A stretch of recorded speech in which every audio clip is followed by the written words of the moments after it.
The whole truth. You said to explain everything to him. Persona? I guess half a year wasn't long enough for you to trust me like your old man. But I'd hoped you'd open up to me a little. Great vegetables. What did you say? Great vegetables. Great vegetables. Great vegetables. Haven't done this in a while. Great vegetables. You're right. Our bond.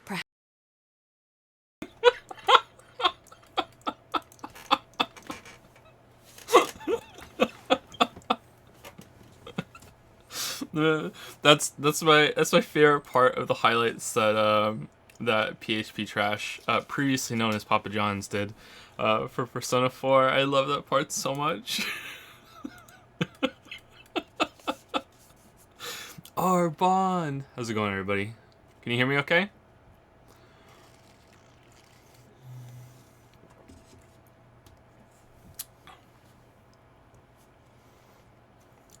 Yeah, we're good. Let me move the microphone a little bit. Okay, there we go. Alright, so pre-show is supposed to start in 15 minutes. And I don't see it on the list, but I haven't checked in like 5, so let's see. Is it just going to be under Twitch Gaming? Like, where is the official one? Alex El Capo having like almost 50k viewers. Holy shit. Holy shit. That's so many viewers. Oh, Wuggy's here. Joms it in the chat. How's it going, Wuggy? How's New Baby doing? New Baby's doing great. Absolutely great. No problems. She's doing great. Perfect baby girl. The YouTube channel is literally 3. I don't want to stream from YouTube. Do you think they'll copyright claim themselves? We're streaming from Twitch. Baby's name is Mila. So, Finn, Leo, Kate, Mila. 2 boys, 2 girls. Boy, boy, girl, girl. Exactly how we wanted. 1 shot. 1 in 16 chance, I think. Nagito in real life, man.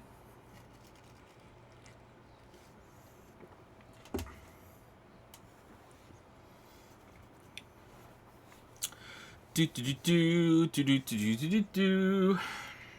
like Diluc, yeah, just like Diluc, exactly.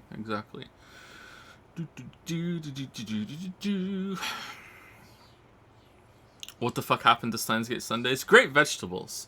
Great vegetables. Haven't streamed this in a while. Great vegetables. So it's not as hot as it has been here in Monkey Town, but it is a bit on the warm side. So I do have a fan pointed at me on the lowest setting. I hope you can't hear it. If you can hear it, then I will turn it off. It's not too hot. It's not too bad.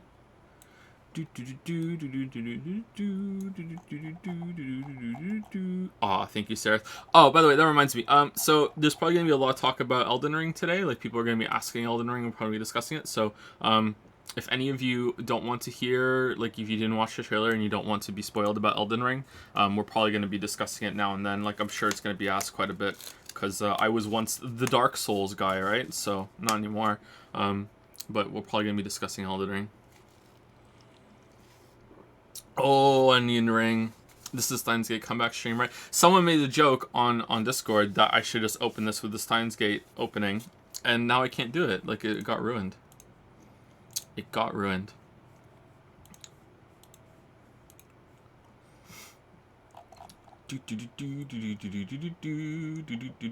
Now you're the weeb guy. Now I'm the no videos guy, yeah. Interested in Outer Wilds DLC? Honestly, no. I'm very skeptical about Outer Wilds DLC. I don't see how you could add anything to Outer Wilds. Like, I don't want Outer Wilds DLC. Like, I'll try it, sure, but like, I feel like Outer Wilds is just perfect the way it is. It doesn't need anything more, you know? I think you could make a better game out of the Outer Wilds concept for sure, but I think you'd have to start from the ground up and you'd have to make it even more dense and a bit bigger. So I think adding to it now would be a mistake, but I guess it's good for people who haven't played it yet. Like, if there's DLC added and they just add like let's say, I'm not saying they're going to do this or even that they should, but let's just say for the sake of an example, they add a new planet. Okay, so if they add a new planet, if you just come for the game and it's the first time playing it, great. You know, it's going to be well integrated, I assume. But going back to it just for the new planet, like, you know what? I don't think so. Oh man, my coffee just splashed in my face. I feel ignorant for not knowing most of the Backstream Boys. Really? So we have Mr. X from Resident Evil 3. We have Solaire from Bloodborne. We have Sans from Homestuck. We have Waffles Datapon from Persona 5. And we have the Mantis from Grey Ghost Coast to Coast. There you go. That's where they're all from.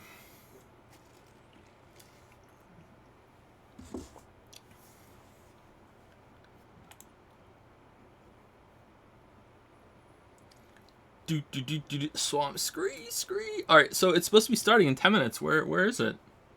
Is it just under Twitch Gaming? I'm gonna sneeze. Excuse me.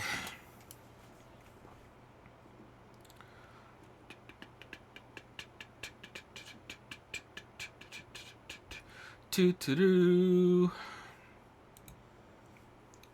Toot-toot-doo.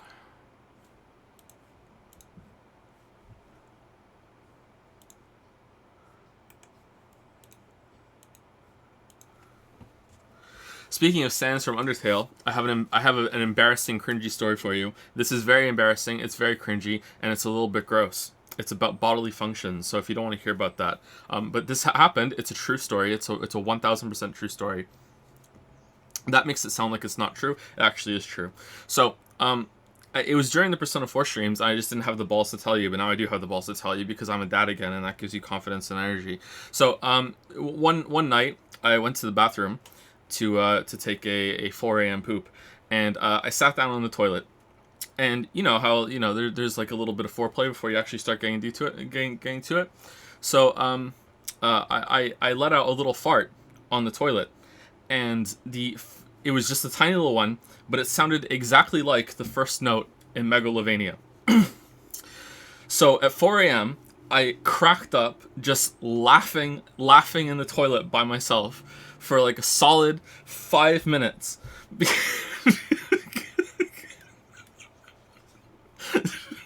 is a true story.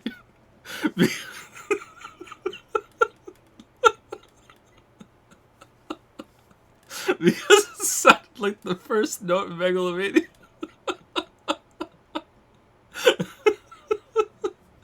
Dude.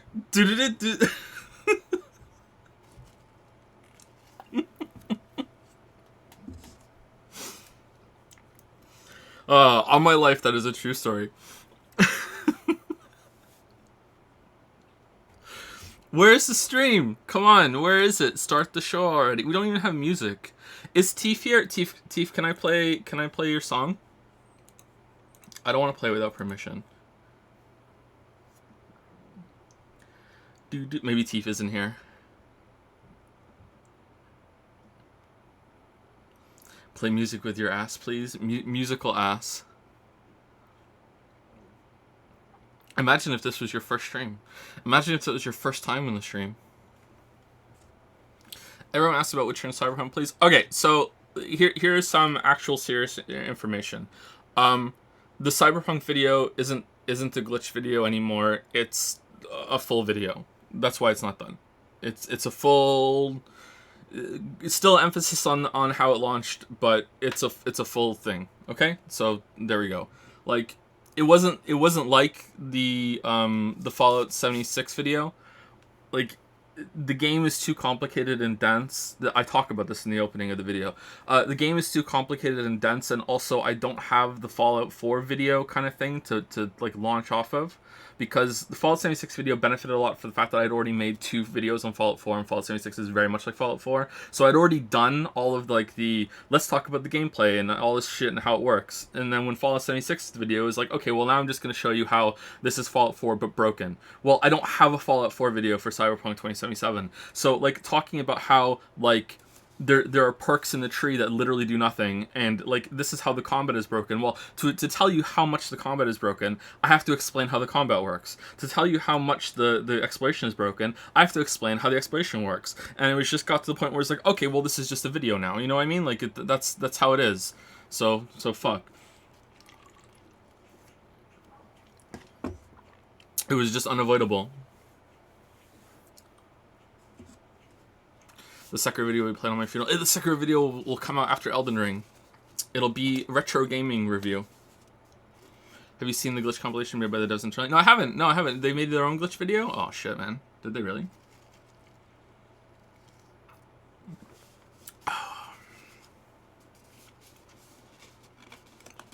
Joe, did you actually watch Mob Psycho? No. I watched the intro, though. It was a pretty good intro. Alright, we're supposed to be live in 5 minutes. Where is it?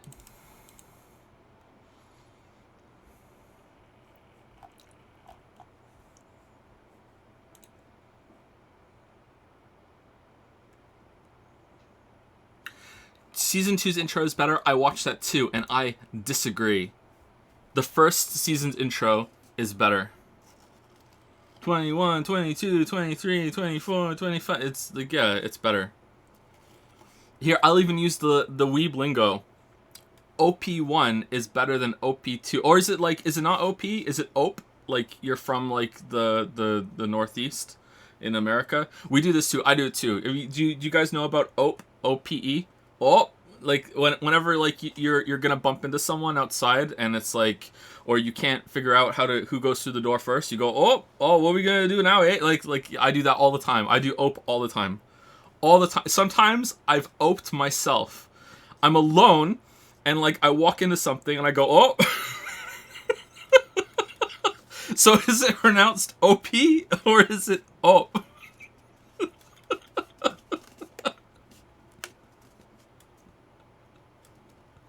It's the Midwest, Joe? Is it? Okay, sorry. I thought it was like Minnesota and shit, like Minneapolis. Oh, Elden Ring. There we go, yeah. Thank you all for the subs and resubs, by the way. They've come in so fast that I don't think I can keep up with them. I might do a mass thank you at the end, or when we have a break. But like I haven't streamed in a while. I'm kind of getting used to it. I'm pretty nervous. I hope it doesn't show. Oh, the gang comes. Are you planning to stream the other E3 event? Yeah, we'll stream every day until it gets boring or they run out of content or whatever.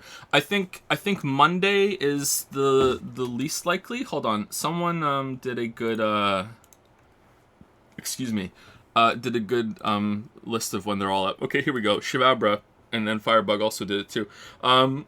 So today is Guerrilla Collective. We already missed that one. That Hunt the Night game looked pretty good, though.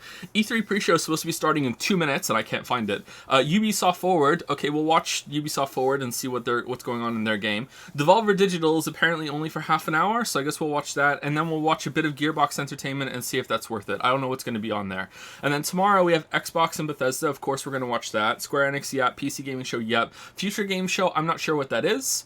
And we'll see. Warner Brothers games is at the same time, maybe. I don't know. We'll see how it goes. But we'll watch until at least the PC Gaming Show tomorrow, and then Monday we'll watch. I'm not sure about Monday. Monday's up in the air. We'll see how it goes on Monday, and then Tuesday we'll come back for Nintendo, and then maybe we'll do Bandai Namco. We'll see, and that's it. That's what we'll do. Obviously, we just had a baby, so if I can't, then we'll have to go.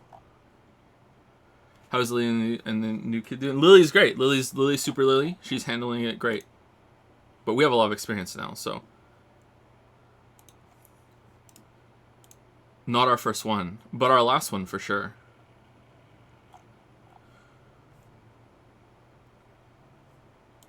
For sure. No, it really is for sure. I'm gonna go get neutered. Not in Monkey Town, though. Did I get my time zones mixed up? Is it not until... Is it another hour? Usually it's like there's like an E3 stream. Just like actually, here's E3. Alright, hold on. Let's go on Twitch Gaming. I guess we're just watching Twitch Gaming.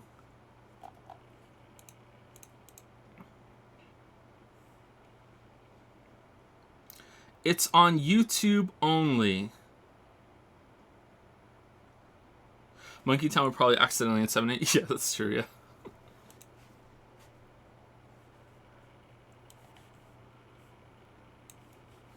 Oh, okay, here we go. It's on YouTube. Okay, we'll see if this is it. Then we'll watch it, obviously. But if it's not, then we'll go over to YouTube, I guess. I'll figure it out. All right, hold on. What's this overlay shit? Go away.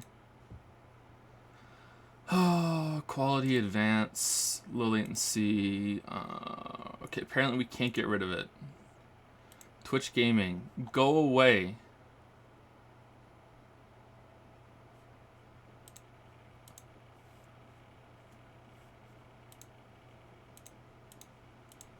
Okay, I made you invisible and you're still there. Oh god. Alright, here we go.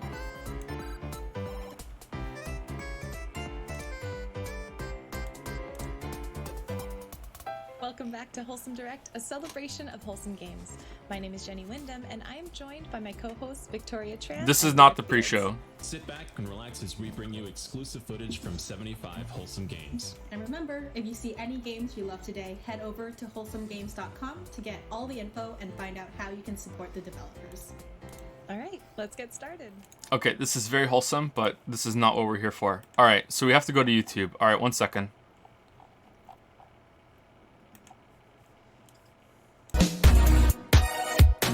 Wow, that's loud. This is Wholesome Direct too!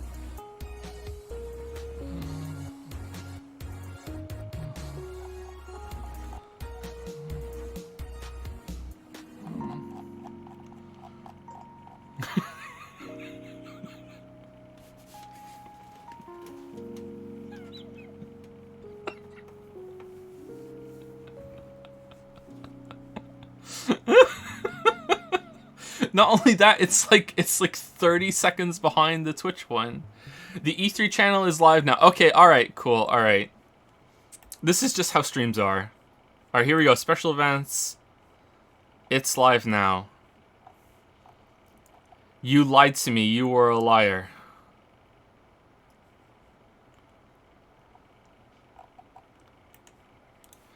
E3. Oh, there it is. All right, here we go. E3. 27 minutes?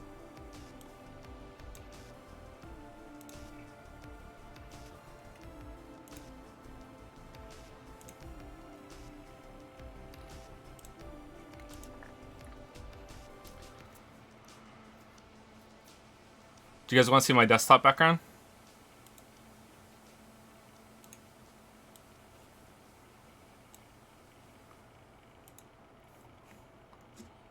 Why is she so perfect, chat? Why is she so perfect?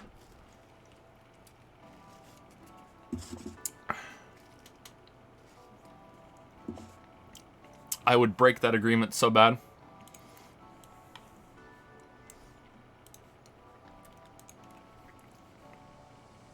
It's not my actual desktop, by the way. It was it was something else until right before the stream. But it wasn't. The something else wasn't much better, to be honest.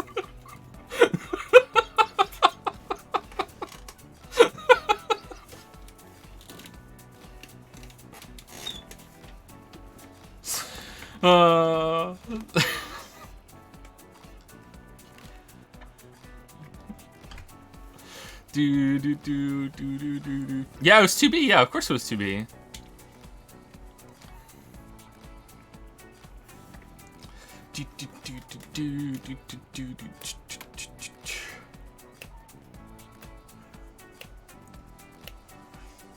Remember when they said they were going to start a show at 10 a.m. Pacific and it turned out to be 10:30? Wow, imagine being late.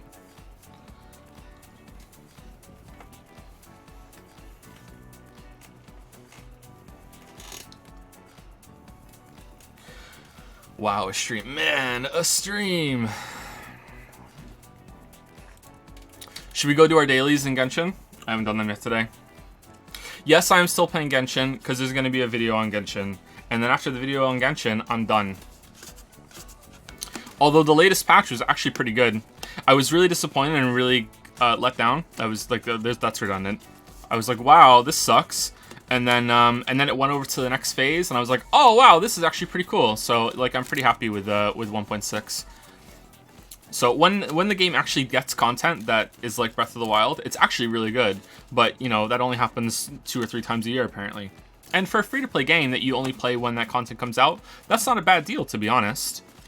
But there's like a big time investment at the beginning, and also you have to like fight with the possible ensnarement of taking your money.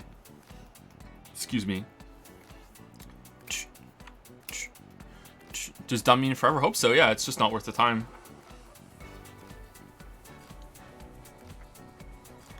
Too many things to play. Did you watch the new Bo Burnham special? I have never watched a Bo Burnham special, so no, I haven't. Sorry. Nothing against Bo Burnham. I think I've seen like maybe a couple things of his, and he doesn't seem bad, but no. Did you pull for Eula? I mean, you just saw the desktop, right? What do you think?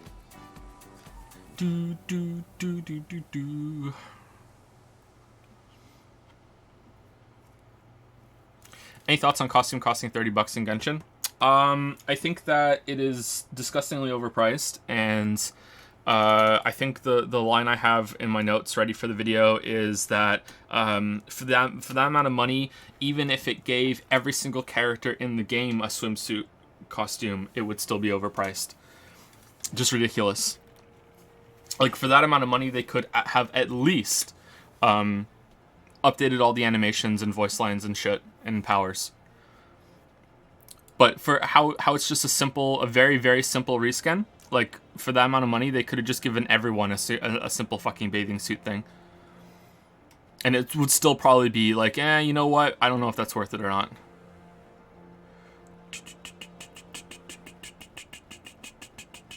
Did you want to talk about Elden Ring? No one's asked yet, so I'm being quiet.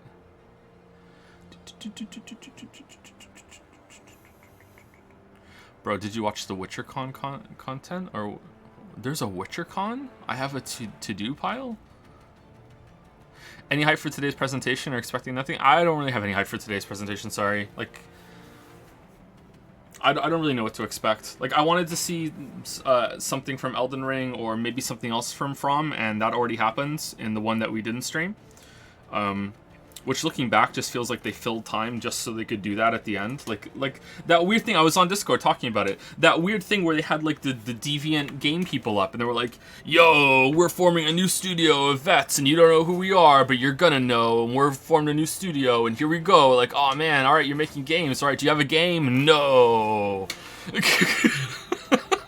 Alright, we got one more thing to show you before we go. Alright, it's gonna be a game. Here we go. Look.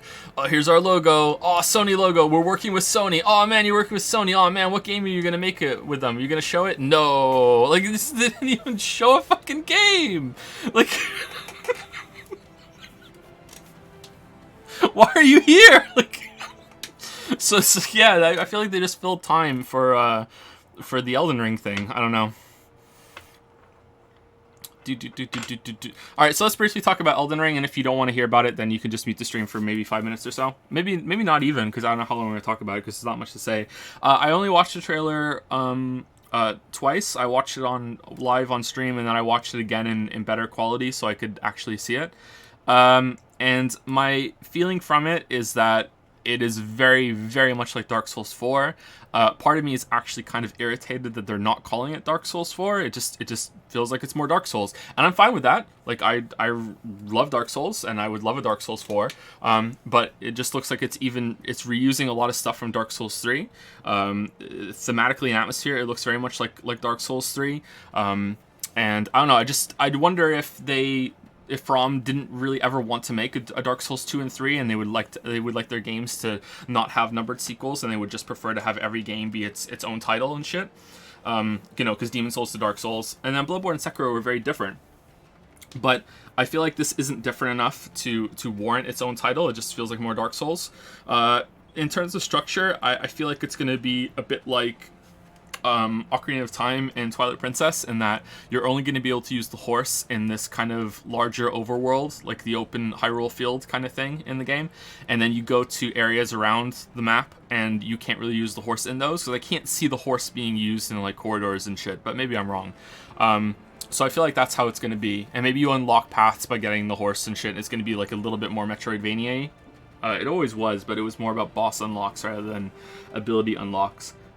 So I'm excited. I'm gonna play it, obviously. I think it's gonna be delayed, but I'm also just a touch disappointed that from the original release kind of cinematic trailer they did, I thought it was gonna be more of a like, not exactly Norse mythology, but that kind of like more of a bright and more of a like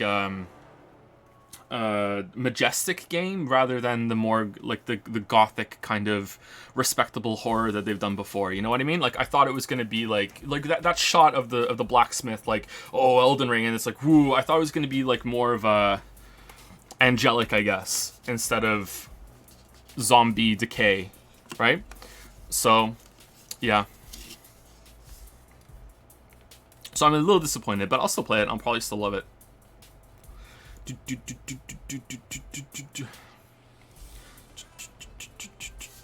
Bright Souls. Yeah, Bright Souls, yeah. Elden Ring. Thoughts on Death Stranding Director's Cut? I don't really know what it is. If there's enough new content, then I'm sure we'll play it again. I liked Death Stranding. That was fun. I don't know if people would want to watch that again, but we'll see.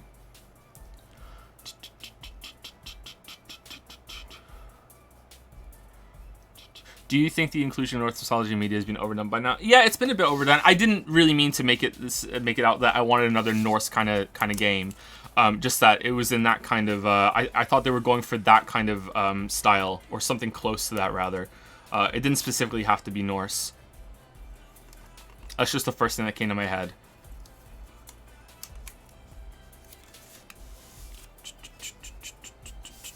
More gods and monsters rather than just zombies and decay, I guess, is the better way of saying it.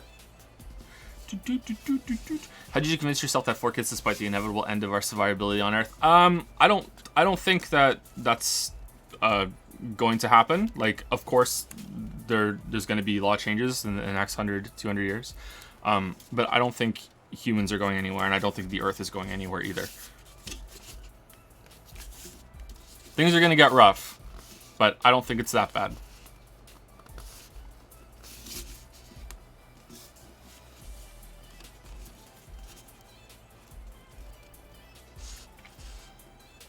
There was like a Viking lady or something in the trailer. I think maybe that's why. That's why I thought it.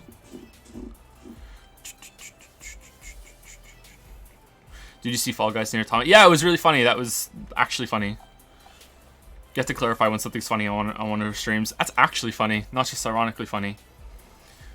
Do you think Elden Ring having... Alright, we're back on an Elden Ring thing if you don't want spoilers for it. Do you think Elden Ring having Sekiro stealth and jump mechanics will allow them to do more with a Dark Souls style game? I don't know if it has those or not. It looked like it had a jump button, but I'm not sure about the stealth thing. I know it has a swamp. I saw the swamp confirmed. I would like to see more of it done. Like, yeah, I thought the jump added quite a bit to Sekiro. 17 minutes. How many episodes of One Piece you are in? 0.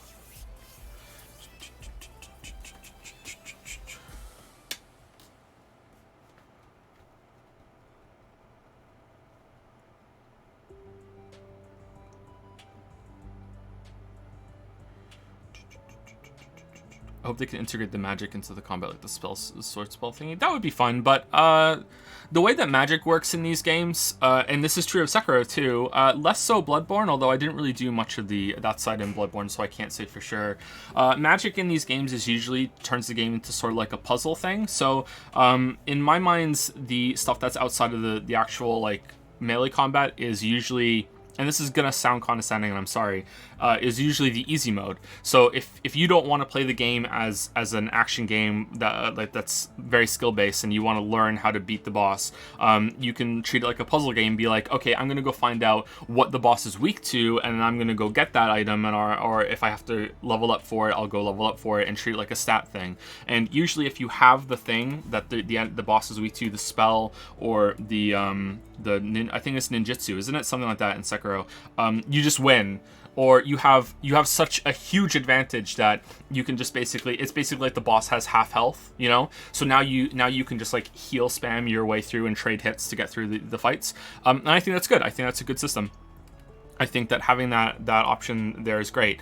What kind of used to get on my nerves, and it doesn't really so much anymore. And if you watch the first Dark Souls video that I did, is this idea of like when people go online, they're like, oh well, you struggled on that boss, well it was easy, you know, like I just fucking cast Soul Spear, you know, like here's how British people shower: first we turn the water on, then we get the tea bags, you know what I mean? Like it's that sort of like, oh, I just did it with spells, so of course it was easy. And it's like, oh man, well we're not having the same conversation here. It's like we played different games, you know what I mean?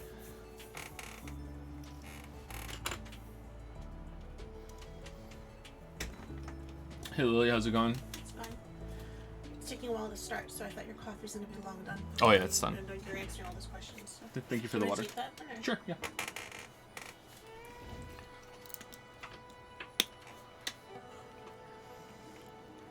Oh yeah, this Code Vein boss was easy. Just bring that companion. Yeah, that's what I mean. Yeah, and I think that kind of inclusion is good. I think that more games should have the difficulty built into the options that you can do, instead of easy, medium, hard, very hard, European extreme. I think that's a much better system. I do think that difficulty options can work for sure, but I think having it built into the game is better. It kind of makes some conversations difficult. And some people think that the difficulty that they beat the game on is some sort of bragging right, and to some extent sometimes it can be, but then that goes the other way too, that people don't want to admit that they did something on easy, or they don't want to admit that they used magic, so it's kind of like, you know, oh, that boss is easy, or they don't realize that they did it an easier way, or they might think that they were being smart. They don't realize that there's like a skill based way of getting through the fights, so it can get a bit complicated, but it shouldn't really matter.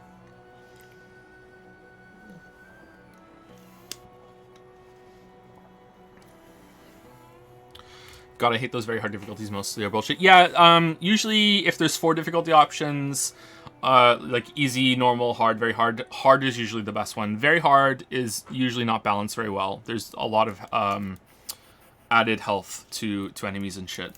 And then there's games like Witcher 3 and Cyberpunk 2077 where it literally doesn't fucking matter. So just pick whatever you want. It literally doesn't matter. What did you think of Bo Burnham's Inside? Didn't watch it. Sorry, I've never watched anything by Bo Burnham.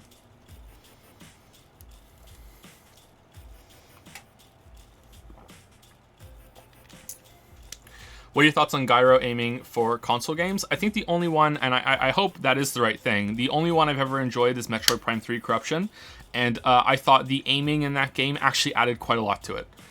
That is the only game with motion aiming that I've ever enjoyed. I thought that Metroid Prime 3 was actually very, very good.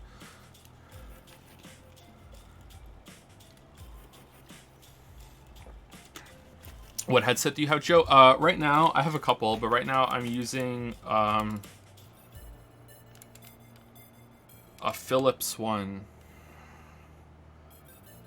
50mm vented neodymium drivers. I don't know what this is. I don't know what this one is, sorry. I was using a HyperX one for a long time too, and I like that one too.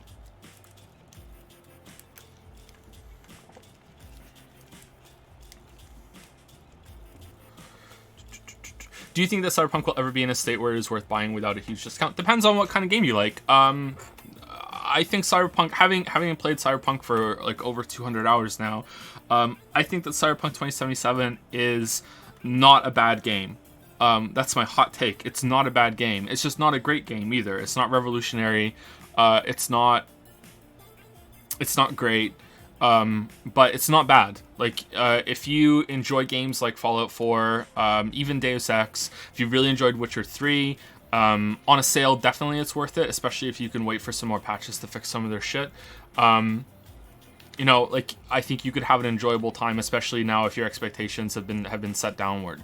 The main problem that I had with it is that when I played it, I did all of the worst content first, and then I did the good content that was kind of waiting at the end. So basically how I played it, I've done 3 playthroughs. On my first playthrough, I did all the side content as it came up, because I didn't know how the game worked and I wanted to see everything it had, and also I wanted to level up, and I was kind of enjoying the progression of clearing the map. So I did everything, like, so all of the side content, all of the side contracts, the side gigs, like all that shit. And that is just the worst content in the game. Like, it's just absolute shit. Some of them are better than others. Like, there are some like side mission tier shit hiding in those side jobs, but they're still the worst side missions in the game. And the opening of the game isn't really that great either. There's some pretty shit writing in some of the origin stories that kind of is kind of off-putting. But toward the end of the game, at least the way I played it, there are a lot of side missions that spin off of the main content. So it's kind of disingenuous to call them side quests when really they're just kind of like main quests that are optional. They even tie into the endings of the game. Witcher 3 does this too. Anything in Witcher 3 that is a side mission that spins off of a character from the main quest, it just really feels like, okay, this was meant to be a main quest, but we couldn't really figure out a way to make it so it was compulsory. So you can do it if you want, but you don't have to. That's the best content in Witcher 3, and that's the best content in Cyberpunk 2077 as well. So if you just do that, I think you'd have a pretty good time with it. It's also where the game is the least buggy, but it is buggy over like everywhere still, like absolutely. It's not bad. It's not bad. I like the endings of 2077. I've seen all of them. I was surprised by how much I liked them. I didn't love them. I just thought, oh, you know, I won't spoil it or anything like that. But I was like, oh, this was actually pretty good. I was surprised. So I don't know. I feel like the back like third of 2077 ended up being the best part for me. So it was kind of like this really long stretch of, wow, this sucks, and then, oh, you know what, it's okay. You know what I mean? How many of those 200 hours of Cyberpunk were searching for bugs and glitches in the video? Oh, a lot of them, yeah. There were many, many dozens of hours where I just got distracted by bugs. It's a very difficult game for me to play, because I get so distracted and trying to figure out how something works, and why is that bug happening? Why did these robots just fall randomly from the sky? Why is my car on that roof? Why is my car in the air? Why is my car under the street and keeps falling down for 200 feet and then teleports back up to the street, dips up like a street shark, and then falls down again? You know, just a never-ending list of shit like that. That, like, it's so mentally taxing and draining just to play that game, because it's just like, oh my god, like, did you watch the Fallout 76 video I did where I say that there are these blink and you'll miss it parts, and it just kind of like takes a little bit of your mental process to be like, wait, what was that? You know, like if you've seen Fight Club, where it's like, you know, you don't know that you saw it, but you did, and your brain still processed it. It's like that. It's just like there's so much shit in Cyberpunk that just is like, wait, what just happened there? And it just kind of fucks with me, and it's just so draining to play that game.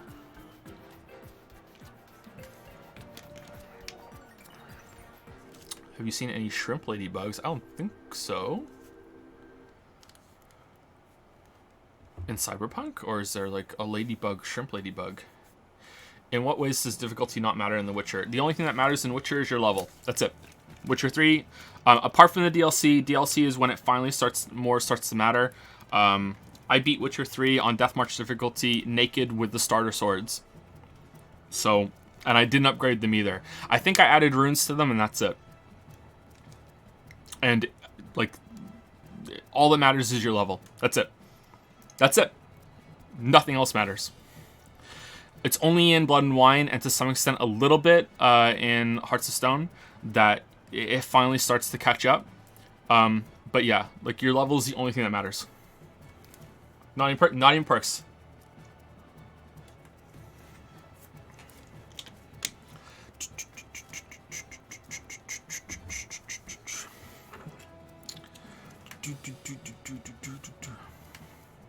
Do you try level scaling Witcher 3? Yeah, but it doesn't give you XP, so I just turned it off. It didn't seem worth it. Why extended the difficulty that much? For no reason. When's the Neo 2 video? I haven't even played Neo 2 for more than a couple hours. I made a waifu and everything. Do you know the TV series A Good Place? What do you think of it? Easily top 3 TV series in history, IMO. Me and Lily have only watched the first 2 seasons, I think, of The Good Place. I love The Good Place. I'd like to get back to it and watch it. But like with the kids and work and everything, like it took me 8 months to watch Mr. Robot. Okay, so like, you know, getting time for just me to watch TV and getting time for just Lily to watch TV, getting time for both of us to watch TV together is just like wow. So yeah, I really love The Good Place. Dance Dance Revolution is one of the best episodes of TV ever made, in my opinion.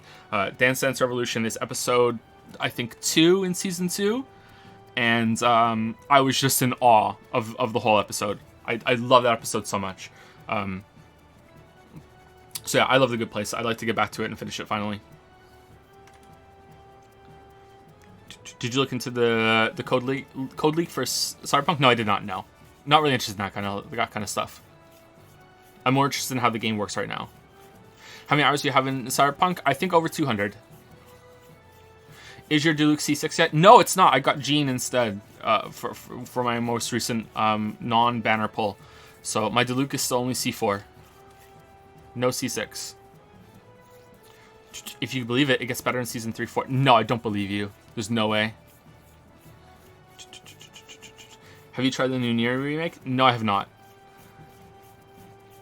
C4. Yeah, I have the Diluc curse. My first pull in Genshin was Diluc, even before Noel. And since then, every single banner, apart from Eula's banner, has been a Diluc banner. I've just gotten Diluc on every single banner. No, that's not true. I got Kiki on another banner too. Yeah, I just keep pulling Diluc. Duloc, sorry. Yeah, I just keep pulling him.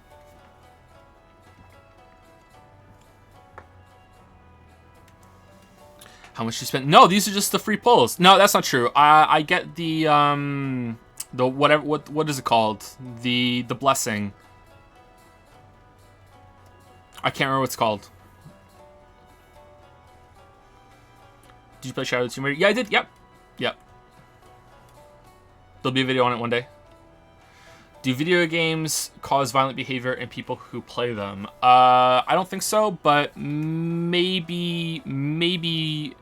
No, behavior. Okay, what do you mean behavior? Do you like? Are you talking like, can it cause people to become violent? Then no. But like in terms of what you can learn from video games, I think maybe VR should be looked into a bit more as its own separate thing. But video games in general, no.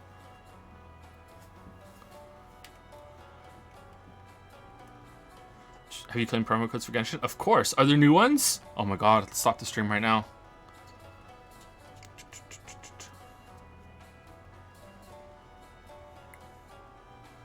Joe, do you watch Attack on Titan? Hell no.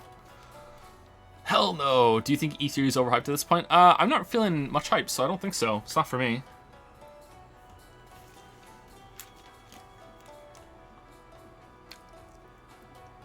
What's the Genshin video going to be? Just a discussion on the concept of gacha games like it, or what? I'm not sure yet. It's still in the note-taking phase because I'm doing other things at the moment. But yeah, I've been doing the maintenance on it just to get the Genshin experience, and I've been maintaining a 100% free-to-play account to get that level of experience, and that's it. You know, so I just like when there's no new content, I play it for like 20 minutes a day, and that's it.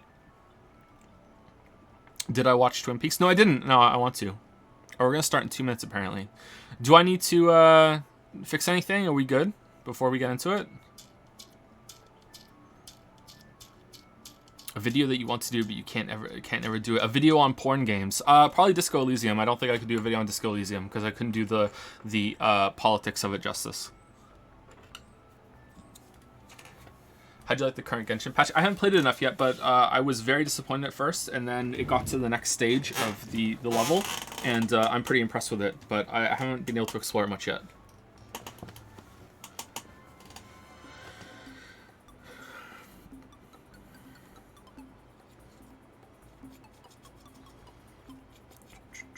Do you have 2 accounts in Genshin? I just use the same account, and I just do F2P On Europe servers. I just dropped down to Europe. That's all I do. I wanted the F2P experience. The account's name, the character's name. Like on my main account, I picked the female protagonist, and my name is Wifles, which I just think is hilarious. It makes me laugh every single time. And on my free-to-play account, I picked the male protagonist, and my name is literally F2PBTW. That is literally my character's name. So it just makes me laugh every time. So I'm just running around, and like Paimon is like, "Oh, free-to-play by the way. I think we should go over there." You know, like, "Hey, free-to-play by the way. Let's go do this quest."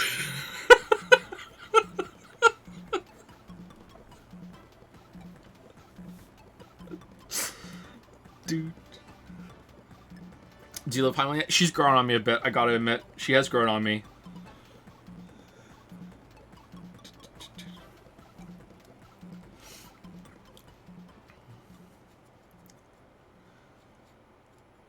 Any interest in Omori? Is that the kind of Undertale kind of thingy, or no? Alright, here we go. Hold on. Let me see how the audio is.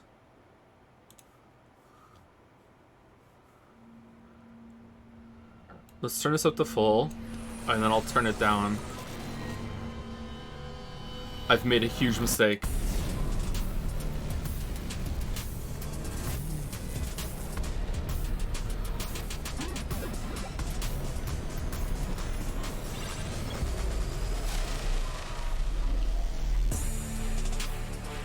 Whoa! Anyone else just notice the symmetry of like the E and the 3? The 3 is like a reverse E.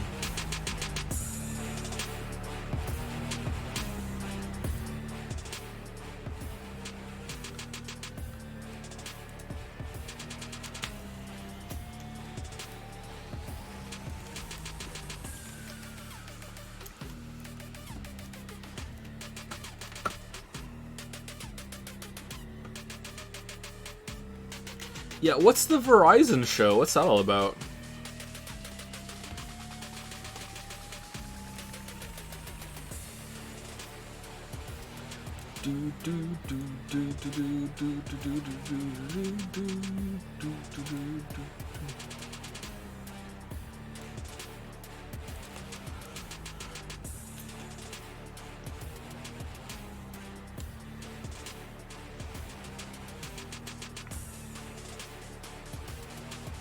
Wow, this is going fast. T-Pain got his own? Wow. Is T-Pain that big? What's up, everybody? Welcome to E3 Live from an undisclosed location in Los Angeles, California. E3 is back after a one-year hiatus. I am Greg Miller. All right, how are we doing on sound? Host this week, and I, of course, am joined by one of my other hosts, Jackie Jing. Hello, Jackie. Hi! Oh my gosh, it's happening. Can you believe we're here?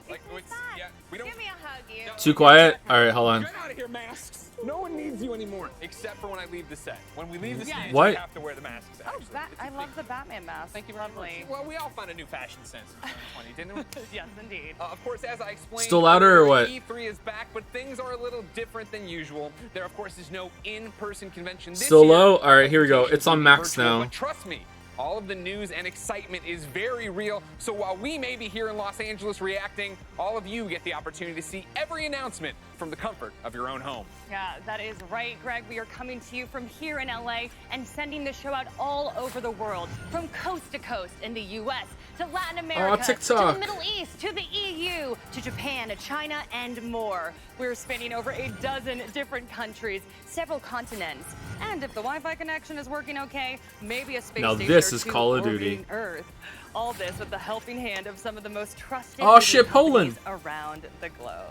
Very exciting. Oh my gosh, it's the best, right? And as it continues to go, that was one of the things that Still I think louder, was so really? exciting to me when they approached me on hosting, right? Yeah. Was the idea that this truly is a global event. They want to get everybody involved, everybody touch the ball, localizations, different people, different outlets covering it, and really making it, you know, E3 for all. This giant E3 that we can all celebrate together, even though we're still apart. Yeah, what's so exciting is the accessibility, and I just feel like everyone is so hyped. My own voice is Final way, way louder. Colorado, Well, that's it. You're here for Colorado me, to on meet E3. at like 5:30 a.m. Yeah. Because you know he wakes up that early all the time, He's right? got a kid now. I know, but even before he had a kid. I have a He's kid just too. An early riser, I think. You but- don't know Brian Altano from IG when he used to party. Trust me, okay. he was not waking All up. right. ladies You're and right. I gentlemen. did know Daddy Altano, so okay. But yeah, it was just so exciting this morning, waking up to all of the tweets and all of the excitement. You know, 2020 kept us apart from our friends and family, but 2021 is bringing us all back together again. We have a whole host of media friends from around the gaming community to react with over the next few days. And that brings me to our third host. I like her hair. Alex Golden Boy Mendez, who is with our media partners. Hi, everybody. Hi. Hello, everybody, and welcome. We are here in our Tetris Collective set. It's actually quite nice here. We're excited to be a part of E3 this year, and I'm joined by some of our friends and media partners. We got the one and only Damon Hatfield from IGN. These are some weird Good to see you Tetris here. blocks. We also have my good friend and co-worker right here, Avali May, G4 TV, baby. We also have Dan Casey, the legend himself, from the Nerdist. That's so nice of you. Dude, big fan, always have been. And the person who's become my new best friend over the last few hours, we got Michael Hyam from GameSpot. Michael, what's up, man? Thanks for having me here. I appreciate that. I appreciate What's that. up? 100%. Of course, thank you guys so much for joining us here today. And you know, we're going to be talking about all the latest and greatest that's going to be coming out of E3. But before we do that, I want to get your guys' quick reactions. You know, Dan, we'll start with you. What are you looking forward to here at E3? There's so much to get excited about. I'm really stoked for the PC gaming show because there's a lot of great stuff that comes out of that every year, a lot of indies, but in particular Dying Light 2. I can finally live my dream of perishing in a parkour accident without actually perishing in a parkour accident in the safety of my own home. It's going to be so much fun. We've seen a lot from that game. There's a lot of surprises to come. Yeah, I think all of us would rather not perish from a parkour accident.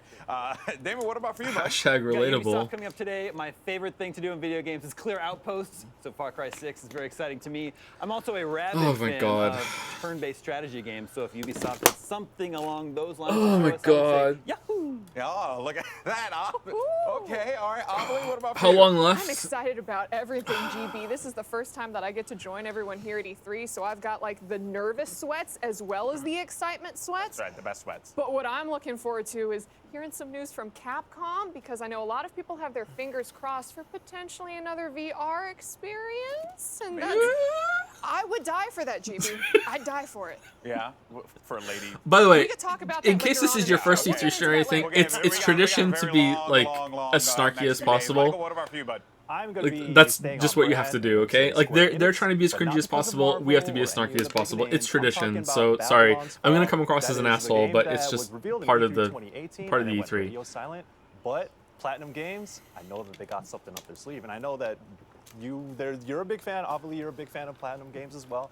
But Nier Automata is one of the best games of all time, and I want to see what Platinum has Is up it their though? sleeve this time around. Bold statements here Is from it Michael. That's though? what you're going to be hearing all weekend, folks. Bold statements. Is it hot even the takes. best Platinum That's what game? you want to hear. But we want to thank everyone for joining us, and we'll have more in just a moment. But first, we actually have a special announcement to share with all of our fans, and to help with the news, here's a very special guest. All right, who's the special guest? Is it T-Pain? What if it was T-Pain every time? Special guest. Everyone's just like cut to T-Pain. Hey everyone, I'm Mayor Eric Garcia. Oh, for fuck's sake! All the video game fans and supporters, developers and publishers out there today, welcome to E3. Los Angeles loves E3, and not just because we've hosted this conference over 20 times. We love E3 because this town is a gaming town, home to some of the biggest gaming companies and a multitude of independent studios. LA is home to a growing concentration of game developers and publishers, esports teams and players, talent agencies and investors, cutting-edge technology and innovation. And that's just the start of what makes LA a hub for the video game industry and what makes our city such a good fit for E3. You have an incredible few days ahead of you. So enjoy, and we'll look forward to seeing you in person here in the City of Angels in 2022. We're back, ladies and gentlemen. Next year, E3 in person, back in LA. Nothing could possibly go wrong. I was like going Super Saiyan. Oh, Yeah, God. exactly right. Well, that's just, it's all happening, right? All the restrictions are coming off. I mean, the fact that like we're able to be here, you and I together, but Alex, I mean, then to have GameSpot, Nerdist, IGN, G4 all under one roof, right? Like that was a dream last year when we were Roof? all at our houses watching streams. Oh. Totally. Actually, during rehearsal, you and I were like, Can yeah, we? Yeah, Like, it's the thing about it. Yeah, you know. there's what I mean? no Yeah, glass exactly. What do you between us do? anymore, What do you but do? yeah. But we're here. It's happening. Oh. We're all in person, and we're excited to be in person with you next year, ladies and gentlemen. What an amazing start to this year's Did he just E3. channel There are Northern so Lion many for a more second there or announcements something? on Like, their way over the course of this year's expo. So stick with us, everyone. There's much more when we return.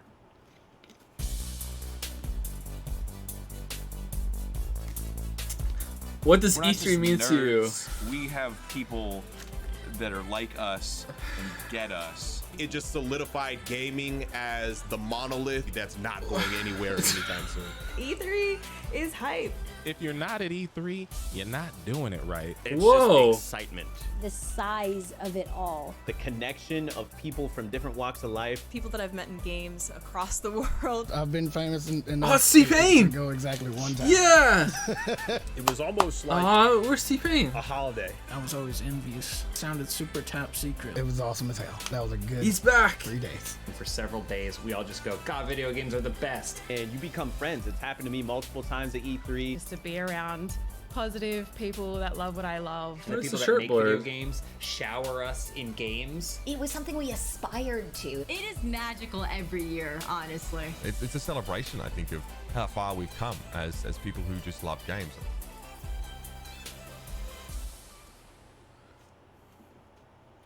Hi, everyone. Welcome to E3 2021. I'm Stan Pierre-Louis, the president and CEO of the Entertainment Software Association. The ESA serves as the voice and advocate for the U.S. video game industry. We've also hosted E3 since it started in 1995. Every E3 has its own story, and this one is certainly unique. Given the times in which we live, oh no! While we couldn't host the event last year, we've been amazed by the role games have played. What is in this our big everyday Lego lives. thing in the background? That looks kind During of cool. the pandemic that prevented us from being with so many family, friends, and colleagues, video games connected us, entertained us, and brought us together. Which is why Sony's I'm here. not just saying this because I love video games or because I work in the industry. As a player and as a parent, I experience this firsthand, and I hear similar stories every day from people from all walks of life.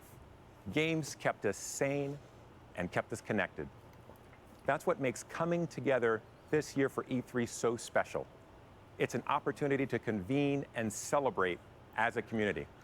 With that in mind, I would like to thank the publishers, developers, platforms, sponsors, and media partners joining this year's festivities to share their plans about the future of games. It is the pre-show. We'll also give voice to the many conversations we're all having today about games and about society. And throughout this year's event, we'll be sure to reflect the broad community as well as the positive impact games have had on society. Now, I would be When does remiss the main show if start? in Tomorrow. a year of so much loss, I didn't acknowledge the passing of an industry giant earlier this year. Robert Altman founded ZeniMax, acquired Bethesda Softworks, and went on to build brands and franchises that are among the most popular. Under his leadership, his team created games that continue to delight fans around the world. I got to know Robert in his role as chair of ESA's board of directors. What I learned was that he absolutely loved the creativity and dedication of his team. He relished the opportunity to gather as an industry, including at E3, and he adored his family. It's great to know that his legacy and the games they produced live on. Now, over the next few days, we'll celebrate games, the people who create them, and those who play them. We'll bring you big reveals from companies large and small. We'll also have some great surprises along the way, so stay tuned. Thanks for all the love you've shown games this past year. Now sit back, relax, and enjoy the next few days of pure fun and excitement. Surprise, no games. Apparently those Deviancy guys were right on brand, man. Alright, I'm breaking the emergency panel in case of, you know, boring break glass. Alright, chat, I watched an anime. Guess which one? Whoever guesses, it's on Netflix. Guess which one? I watched an anime. Appreciate it. And let's take a look at how this week is going to play out, starting with a look at tomorrow's huge slate of devs and publishers. Wasn't We just saw JoJo. an exclusive clip, by the way. Wasn't from Death Note. Naraka Blade Point, which we'll see more tomorrow. Wasn't in 24 Castlevania. Entertainment. And then we get the Xbox Wasn't and Bethesda Evangelion. Games Showcase. Wasn't followed Hunter by x Square Hunter. Enix Presents and WB Games Back 4 Wasn't Blood One will follow Punch. with some heat of their own. Isn't it One Then Piece? it's the PC gaming show and future games to close us out. Then let's look ahead to It wasn't Monday. Mob Psycho. Don't miss things as Verizon unveils their It initiatives wasn't and Food partnerships Wars. in the gaming space, It wasn't followed Demon by Slayer. television. It Take-Two wasn't will Attack on address Titan. We're just diversity naming and anime inclusion now. in the gaming space. Then it's Mythical Games to I announce believe it what's was coming Korean. soon from their team. If you like indie games, I'm pretty put sure the it was a independent Korean show. developers in the spotlight too. Freedom Games will follow, and then you won't want to miss what Capcom has. It had to Korean unleash. actors in it. Razer So will yeah, end the there was day with a Korean. look at some of their new products. And we wrap It things wasn't up Tower on of God. Tuesday as Nintendo leads the way. Things are sure to get off to a huge start that day as Bandai Namco will follow wasn't up with Parasite. their newest titles. Eureka No will Bla- take it wasn't the No floor, Blast, and no. then GameSpot chimes in as we wrap Yeah, things it had up actors with in it, the yeah. E3 awards. It was anime. So you don't want to miss a single second. You It wasn't Avatar. You don't. Why It would you wasn't only want- Pokemon. Wow, Chad's moving so quickly. It wasn't Shrek. It's How it's many not more a bait. areas I are really there? did watch an anime. You're gonna have to watch it. It and wasn't find Train to out Busan, for although I once. have seen that before. I'll just tell you right now, this is it. There's Like a live, yeah, live action anime. Yeah, it was live action anime. Yeah. But why lie to them? Because then the Twitch chat gets all mad. All right, with so many heavy hitters Not and Parasite. announcements to come, we want to pose the questions to ourselves here, but also to you at home throughout the coverage of E3. Space Make sure you're voting Sweepers. in our polls throughout the day. It doesn't matter if you're watching on Twitch, Twitter, Facebook, or your YouTube pages. Oh, someone got it. Type into the vote into the chat and go. Who got it? And all the votes get tallied up live and they're shown on screen. So I will pose the first question. Golden Hold on. Boy, what developer are we most excited for? And I'll accept publishers as well. Put it all into your little chats. Yeah, you know what? I'm gonna keep it real. All right, The anyone who Izzy knows the me God said knows Sweet that I'm a Home. Halo I watched fanatic. Sweet Home. There you go. So I'm They got it sorry, right. I gotta go. My Sweet boys are Home 343. is my first I'm anime. so That's excited what I to watched. see anything from Halo Infinite. The Halo community is buzzing right now, and we're all very excited. How is that about anime? what could potentially- You haven't seen it. Of course, you see the chat How running was away, it? It was pretty good. 42%. I wanna didn't finish talk it. I about think I have Xbox 2 in a episodes second left. beyond that. But let's I enjoyed talk it. about I like the real concept. elephant in the room, ladies and gentlemen. Marvel's Avengers, Black Panther, War for Wakanda. How many times I gotta tell you, Greg? Stop attacking me. I just want you to, I need you to get on my level, all right? I am what's going on? excited for it, though. It looks, you know, obviously we're going to hopefully see more out of it. We are going to see more out of it, and I'm sure it's going to be awesome. Greg's been going nuts about the Avengers this entire time. I appreciate that. You're like me with Halo. Thank you. Thank you very much. All right, so let's go back to Halo, because let me see the thing. Yeah, 39% of people are excited for Xbox. Do you think the but people are that excited for like Nintendo only as watch well. Avengers So, movies are the obviously ones it's that Nintendo. think How could that you not Last be of Us 2 excited has for a that? deep, engaging But yeah, where's narrative the love for and a deep, Ubisoft, you know, Square Enix? serious I emotional feel we're gonna story? see some heaters. Oh, of course. I But wonder. think one of the big things about that, right, is the fact that Ubisoft is imminent. That is today. Gearbox is today. I feel like E3 is all about unwrapping that last big Christmas gift. And when do you want to do that? You know what I mean? You come down and beneath the tree, you have all the small ones. You got the one big one in the back there. When do you go for it? Yeah, that's right. And Christmas will come early. Sweet this Home year has because tomorrow big we Danganronpa got vibes. The Xbox and Bethesda Bunch of people games stuck in one place, showcase. I and then they already start dying. mentioned, Big Halo, Danganronpa you know, vibes. I'm always looking forward to It that. was pretty good. I'm always looking forward to whatever comes out of you know, the 14th. I read the camp, and of webtoon course, for Sweet Home. I well, think, we yeah, get exactly. It's an there, anime. Yeah, but, it's an you know, anime. what makes this one so unique, Greg, is that this time around, you know, two of Will you ever of cover my Last of Us 2? favorite I hope so, press yeah. conferences have joined together the Xbox Bethesda Game Showcase, which means Starfield. Maybe Starfield. Give us Starfield.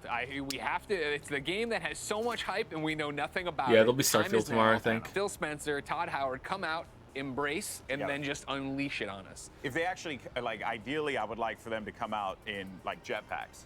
You know? Sure. Descending onto Perfect the stage. world, yeah. Phil, I know you're watching, so just you descend into the stage with Todd, and then you guys announce. Anime Starfield is slang in for there. animation, I think Joe. everyone Wow, I think that's will a be bit restrictive, don't you think? Do you ever think Wow. about, look at this is the trailer. This is what we know about Starfield, and people are like going to be the greatest game of the generation. They will go to bat for it. They will fight for it. They will do everything they need for it. There are people right now fighting for Starfield's honor on Reddit somewhere. Oh, 100%. Yeah. But I'm excited for it, man. Reddit? You know, anything from Bethesda, though, truthfully, it's a treat. A great studio, an incredible history, as we heard Stan talking about earlier. I watched a good And comic really, show. Was it there's Bo just Burnham there's a lot Nightmare or of whatever hype, it there's was? a lot of Inside? passion that I think is going to be coming out of that camp, and that's the reason why everyone is Why did so people think you know what I'm gonna do today? I'm gonna go on Joe's stream and ask him if he watched Bo Burnham's special. Why would you think that? Like, what the fuck? I don't get it. Outside of all that is smaller gaming news. Where's 12 minutes? Give me a release date for 12 minutes. Yeah, all right? fair enough. Fair enough. Fair enough. Jackie, we're pretty hyped for Microsoft on Sunday. Why don't you and the squad let us know what you think about some of the I too am looking forward to tomorrow. At E3. All right, thanks so much, Greg. Yeah, so much to look forward to, but first we do want to remind everyone at home, if you want some limited edition E3 merch, including Ooh. hats, t-shirts, and jackets, it is all available at e3expo.com/shop. Have y'all seen the bomber jacket? I'm gonna go look at that. Oh my gosh. E3. We're stealing some. Oh yeah. Yeah, I'm a couple. E3 Expo shop. All right, let's see. What's my here? E3 crew. So excited to be with all of you, by the way. But Greg and Golden Boy talked about Xbox and Starfield, all that jazz a bit. It's but, just a black T-shirt with hyped E3 about. on it. So let's just go down the docket here. It looks like we're Mass Square Effect Enix, merch. Okay? They recently announced that they'll be dropping a world premiere from IDOS Montreal, an update on Babylon's Fall. I see Michael nodding a lot here. Details on the Black Panther expansion and a first look at Life is Strange Remastered. Probably see some true colors too. My question is, any ideas on the IDOS Montreal title? Dave? Great vegetables. Ideas, yes.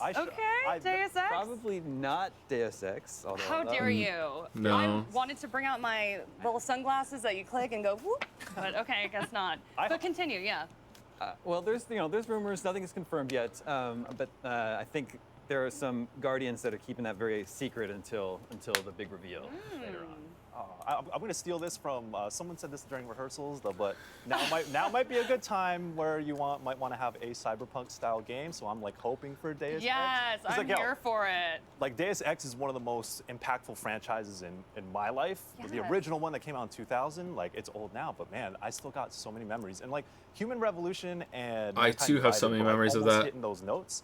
But I feel like now would be a good time to like bring that back. And I know immersive sims like might not sell well, whatever, but those are my styles of games. Prey was the best Yo, Deus bring Ex back Deus game. Ex, please. I know, please. Prey Who's 2. Right, Damon or Michael and me? I'd be happy to have We'd it. be I'm probably gonna be exactly. wrong. Well, I know. We'll see. It could be a stretch there. I feel like they Joe took probably the has that good Joker guesses tattoo. I don't have any and, tattoos. just I would like like to get one wildly though. What should my speculate. tattoo be? Kingdom Hearts 7, where all of a sudden everyone turns into Mickey for some reason. But those seem like they're actually might happen. Yours So doesn't I like seem those. off base at all. What do you No, I'm pretty sure Kingdom Hearts, a game where Donald actually heals you. Like, I'd be down for that. Let's not talk about something that's physically This is impossible. big me energy right now. What the hell? I think I'm very curious. As much as I would love to commit minor crimes to make Deus This Ex a big reality, Joe energy. I'm used to being. I'm used to waiting for Deus Ex. It'll come in due time, so I'm sure it's going to be something totally surprising. But yeah, I don't know. I'm just stoked for more Life is Strange as well. So I can't get my hopes too high. When Should I we have so stream many Life awesome is things coming my way. Strange? And I think with the Life is Strange, the remaster, they're actually packaging like the first one and then the prequel together. So if you missed one of them, you could get all of them again. Whoa. Yeah, Life is Strange, I'm so absolutely hyped for. Animation I like this is person. Just off She's the wall, good. and then just so heartfelt and just like hits in the feels so much. But all right, Damon, I'm gonna put you in the hot seat here because Greg Miller was telling me he used to kick your butt, or actually, you guys would have been a really good team in Left 4 Dead. Yeah, that's not. Is that not how it went cooperating in down? Left 4 Dead. Well, no, you could play each other The too. versus mode. Yeah, well, but we never played that. Okay. We didn't play Oh, okay, so it was co-op. All right. Because you Well, I kept was getting your butt. assuming. That's true. Whoa. Okay. I was Whoa. assuming that you were ready for Back 4 Blood and you were gonna take Greg down. But okay, I guess y'all were doing co-op, so my bad. No. We're cooperative gamers. I'm super excited for Back 4 Blood. Yeah. God, it feels like a lifetime ago that we were playing Left 4 Dead with a bunch of other IGNers. So yeah, it's nice to have. I never really played much Left 4 Dead. basically Only a little 4 Dead bit. 3 come Back 4 Blood coming. Super Okay, excited. awesome. I mean, zombies, like, we can always use more zombies. Right. Girl, I was gonna get to you and Lady D. Okay, let's talk. Whoa. about Whoa. Let's What do the- it. going? Okay. As a tall lady, I'm obviously a big fan of the vampire tall lady. Oh, God, we're doing this? obviously, Resident Evil 25th anniversary. I'm assuming some big drops here. Just no more creepy baby. Is everybody with me on that? Oh, for sure. Thank you. I never want to see that again. Spoilers. Capcom, thank you. But okay, yes. But you get know hyped. what we need to see? More Lady D? We had like Resident Evil 7 with the whole VR experience where, it was basically poop your pants simulator because everything was coming at you and you were terrified. Absolutely terrified. Yes. But dear God, what I would give if we got Resident Evil 8 VR edition, because then not only will I run straight into Lady D begging her to slash me with those nails, I am going to be playing. I'm like, cool, she's coming towards me. And then I'm heading straight for the floor. I'm heading straight for the floor, looking upwards and going, step on me. And that's all I need out of the VR experience, Jackie. Holy that's crap. all I need. First off, Holy I would say crap. relax, but also I feel you on that one. I think we are all in that camp. Well, I think we are all in that camp. If I'm gonna keep it real though, like Resident Evil 7, the VR Why is component was E3 such a horny? big deal. If you actually What? played through that whole game in VR, it was I don't wow. It like was, I one of don't the like best horny VR 3. No. legitimately. And Resident Evil Village is a great game already. So if you can put that in VR, yo, that would be wild. Oh, Especially horn if you wanna bring it to E3. PC VR as Oh. well, and maybe line it up for the PS VR 2, whenever that's gonna come. Have that as like a big hitter. That would be a big deal. And also, hey, shouts to all my Susio boys out there. If you want to go, Just be careful if you buy a haptic suit as well, because my pal Kyle Hill did the Whoa, math, hey, chill, and chill, you chill. will explode. Whoa. Explode. What the fuck? Get stepped upon. Seriously? It's literally science. What the I'm fuck, willing to man? take that chance. All right. Godspeed. Worth it. Dan, Onimusha, are we going to see any of that? I hope so. Malik and I were chatting my yesterday, God. and he's like, you got to ask Dan that. Oh my God. I would mortgage everything I have for more Onimusha. So you're telling me we're going to see Dino Why must you do this to me? I feel like I'm being relentlessly taunted here with all these titles. I hope they come. I hope they happen. If they do, it'll be a great day, but I'm sure there's some awesome stuff lined up because even if it's Resident Evil 8 VR, even if we get Is this some rumors scripted? of I don't know what's popular scarier. fighting game, maybe Yes a or no? sequel to that, who knows? It's going to be an exciting presentation. Okay, and then we got to talk about Gearbox, everybody. Tiny Tina's Wonderlands. I can't even talk because I'm so excited about it. She is one of my favorite video game characters of all time. She's just this little wild thing, right? And it's gonna be a fantasy epic. I'm super amped about it. So how are we feeling? Am I the only one who's like that excited? No, it looks Roll for initiative. Just get in there. Yes. And Tiny Tina doesn't even look so tiny anymore that we saw She's just her regular-sized skipping through, and Tina. I'm like, know. so I'm very excited. I know. I'm so excited. I mean, honestly, there are so many great items to discuss. If we want to go round robin really quickly, like, what are you most excited for? Damon. Perfect Dark. Why aren't you one of these hosts? I'm not horny enough, apparently. Perfect Dark. I can't believe it's back. Show me what this game looks like. Michael. I already said in the beginning, Babylon's Fall. I don't really care about Perfect Dark anymore. I'm over Perfect Can you do it Dark. one more time? Oh my goodness, I can't believe you did that. Jackie, get me on the floor. That's all I need. That and Heisenberg throwing like little metal nuts and bolts at me. Just Heisenberg, oh my goodness. I thought we were on the Lady D team, but okay, Dan. Give me that sweet, sweet Starfield. I want to see what they have in store. Oh, I'm so curious. Starfield. All right, well, some great answers there, but we are going to wrap things up here for a moment, but that doesn't mean the party is stopping. We are just getting started live from E3. Next up, we are talking Ubisoft. Starfield kind of sounds like Skyrim, doesn't it? Skyrim, Starfield. Oh, T-Pain back. I'll shut just up. want to stop by and say thank you guys for watching the show. Thank you guys for enjoying E3. I can't wait till we get to be back in each other's faces and walk around these huge convention halls and stuff like that. And I can't wait to see you guys. Trust me. Somebody get me out of the house, please. Just come pick me up. Anybody. Don't even care who it is. Just come get me. Until then, keep sending candy. Keep sending candy. It's really helping. It's helping a lot. Thank you. Enjoy the show. What does the T stand for? This should I be can't T3. believe Jackie just tried to turn Damon Hatfield against Greg Miller. All right, that's impossible. All right, everyone knows we are Left 4 Dead Dynamo. You and me going to be Back 4 Blood Dynamo. It's going to be all about it. But let's talk about Tiny Pain? Ubisoft. It's up next. Is it We're Train? finally there. What are you most excited to see at Ubi? You know, well, we did get some news the other day about this whole Splinter Cell animated We series did? that's Yeah, dropping yeah, now. yeah. You know, if I'm a betting man, I'm out here thinking like, well, you're gonna do an animated series about Splinter Cell. What's a great way to accompany said animated series? I've been trying to pull this narrative the entire time. I just want Splinter Cell, Greg. You are a betting man in the wrong way. I will gladly take this bet. $20. Dude, No Splinter Cell. Mercs No versus Splinter Cell game. Spies, Tuturu. Mercs versus Pterodactyl. Spies, greatest multiplayer mode That's my ever favorite. made. I stand by Pterodactyl. that statement. Stand by it. As a Superman fan, let me tell you, Splinter Cell fans, it's time to give it up. You're never going to get another game. It's not going to happen. Don't Yeah. bring the VR one into this. I saw them try to do this to me the other day on YouTube. Don't worry about it. For me, Far Cry 6. Yeah, I know Far we've Cry seen 6. so much about it, but I get more excited the more I see. And the fact, you know, they leaned a little bit and said, we are political. This is a political game. Giancarlo had a great interview with Jeff Keighley this week where he was talking about, like, I'm not the villain. And I love the fact that he's so into his characters that way. Yeah. I really hope they get to wow us today and show us, again, Chorizo, the wiener dog. Yeah, but the truth is, Giancarlo Esposito could do anything, and I would be glued to my seat. So seeing him in Far Cry, it's really going to be fantastic. And I think, what if he honestly, streamed man, Resident Ubisoft, Evil like, 8 I would and he like just to see ran some at Lady little D? nuggets out there for Division fans. My brother's a massive Division fan. Dude, plays me all the too. time. He always talks to me about it. Maybe we get a little something like that. But that was the thing, right? They went out of their way to say no Division 2 update, no Division Heartland, and I'm like, but Division Heartland's supposed to be so.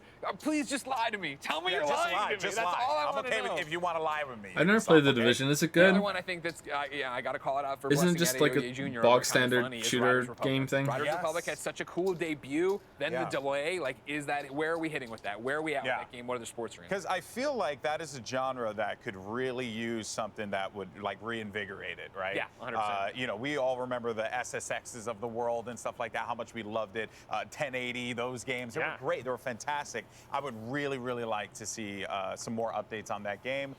What we'll get, maybe some more downhill biking as well, mountain biking. Man, I love that kind of stuff. Inject it right in my veins. Well, that's what's exciting about it, right? Is that it's going to be the Politics in games is literally bad people bad, good people good. I think you're right, and I have to wonder. Like, I think that like the snarky thing to say about that is that so many gamers are so fucking stupid when it comes to this shit that they need it that spelled out for them. But I wonder if that's the mistake. I wonder if you need to have the complexity, because when it's so laid out to you, like bad people bad, good people good, which is really how it is in a lot of games. I think the response to that is, there's got to be more to this. Maybe these bad people aren't so bad and these good people aren't so good. I'm a smart person. So I think maybe it needs the complexity, and trying to have it simple and laid out is the bad thing. Oh shit, is it a game? No, never mind. When the heavens themselves would forsake us, the Kyoshin alone would look up to see what was hidden, to hear what was silenced.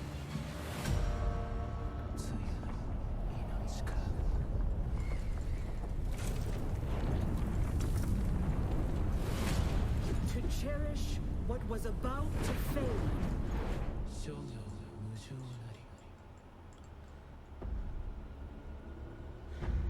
59 minutes until we see Ubisoft market the same game with different names for an hour. Ubisoft presents a Ubisoft game.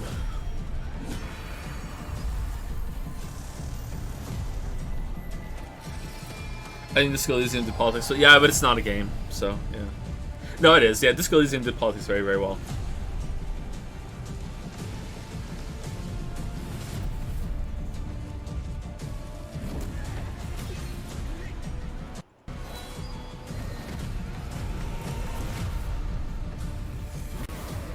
Oh, it's lagging a bit. Sorry.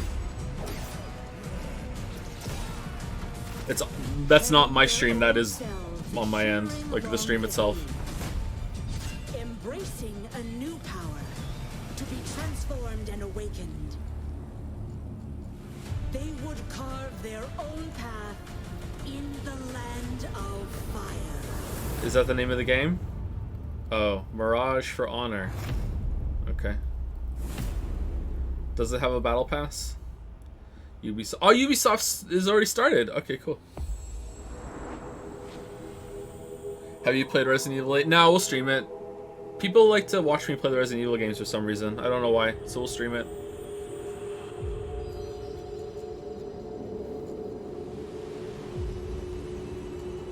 Maybe we'll take a break from the list and we'll stream it after 13 Sentinels. Have you watched H. Bomber Guy's videos, his politics and gaming videos, or something like that? Yeah, I've watched a bunch of H. Bomber Guy's videos, yeah. I like his videos. He makes good stuff. Is this Valhalla DLC?